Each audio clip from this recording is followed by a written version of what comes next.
हरियाणा के कृषि एवं किसान कल्याण मंत्री चौधरी कंवरपाल ने करीब 2 करोड़ 73 लाख रुपए की लागत से हुए 4 सड़कों के सुदृढ़ीकरण के विकास कार्यों का उद्घाटन किया। इन सड़कों में संखेड़ा गांव से जटहेरी की और चंगनौली गांव से संखेड़ा और इसी प्रकार संखेड़ा से दरियापुर और रामखेड़ी तरावाला तक सड़क सुदृढ़ीकरण हुआ है। इस दौरान कृषि मंत्री ने मीडिया से बातचीत करते हुए विकास कार्यों के बारे जानकारी दी। वीओ मीडिया से बातचीत करते हुए कृषि मंत्री कंवरपाल गुर्जर ने कहा कि प्रदेश की भाजपा सरकार ने हर क्षेत्र में पूर्व की कांग्रेस सरकार से 10 गुना अधिक विकास किया है। वहीं उन्होंने कहा कि कांग्रेस राज किसानों के लिए केवल बड़ी बड़ी बातें की गई, लेकिन मौजूदा सरकार ने हर लिहाज से किसानों के हित में धरातल पर ठोस कदम उठाए हैं।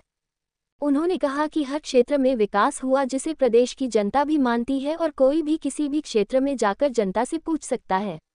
उन्होंने बताया कि प्रदेश सरकार ने कच्चे कर्मचारियों के लिए बहुत बड़ा निर्णय लिया है। HKRN और आउटसोर्सिंग के 1,20,000 लोगों को इससे लाभ होगा। भाजपा ने जो कहा वो करके दिखाया है। भाजपा राज में विकास के नए आयाम स्थापित हुए हैं।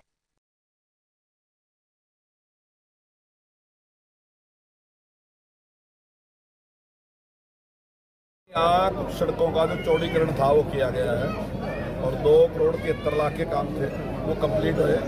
उसका आज उद्घाटन था और इससे मैं समझता हूँ काफ़ी लाभ होगा। सड़कें चौड़ी होने से आने जाने में सुविधा रहेगी। सर इससे बहुत लाभ रहेगा। और जो ये कर्मचारी हैं तो अब इनका जो एक खतरा में डरता रहता था। ये काफ़ी लंबे टाइम से हमें मिलते थे और हमें कहते थे कि हमारे जॉब सिक्योरिटी हमारी होनी चाहिए। तो आज माननीय मुख्यमंत्री ने जो निर्णय लिया उसके बाद एक वो खतरा टलता है और बड़े होनहार बच्चे हैं, आगे ट्राई करते रहेंगे। जो जिस प्रकार से वैकेंसियाँ निकलेगी वहाँ पर ट्राई कर सकते हैं, आप तब तक यहाँ काम कर सकते हैं। इससे इनको काफ़ी लाभ मिलेगा।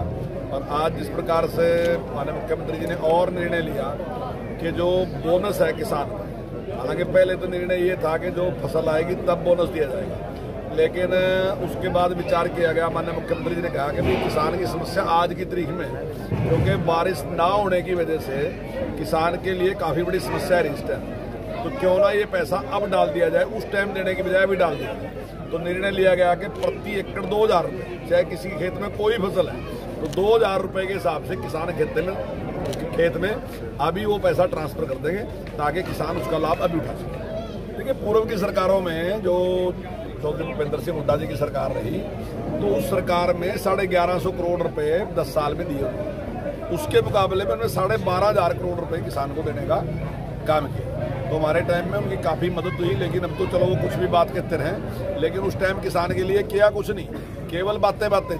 चाहे फसल खरीदने की बात है तो फसल खरीदने में भी जो केंद्र सरकार खरीद रही थी गेहूँ और धान वो तो उन्होंने खरीदा, लेकिन अपने आप कोई प्रयास नहीं है। चाहे बाजरा खरीदने की बात थी, सरसों खरीदने की बात थी, उन्हें कोई फसल नहीं खरीदी। लेकिन हम 14 फसलें पहले से खरीदते रहे, लेकिन अब हमने 24 फसलें खरीदने का निर्णय किया कि जो भी फसलों का MSP केंद्र सरकार देगी हम उन सारी फसलों को हरियाणा सरकार खरीदेगी। बिल्कुल 100% हम तो ये बात कहते हैं कि भाई बाहर की बात नहीं हम करते, हम तो ये कह रहे हैं कि भाई यहीं आओ और हमारे से यहीं किसी गांव में ही खड़े गए पूछ लो कि आपने क्या करा और हमने क्या करा, और गांव के व्यक्ति से पूछ लो भी उनके टाइम में गांव में क्या आया था और हमारे टाइम में गांव में क्या है। उसके बाद हमारे हल्के में क्या आया और उनके टाइम में हल्के में क्या आया, हमारे टाइम में जिले में क्या विकास है और उनके टाइम में जिले में क्या विकास है। तो वहाँ का आसपास का ही पूछ लो, मान लो 100 किलोमीटर दूर का है, किसी ने पता भी नहीं होता। तो मैं तो ये कह रहा हूँ वहीं लोगों से पूछोगे उनके टाइम में क्या काम है और हमारे टाइम में क्या काम है।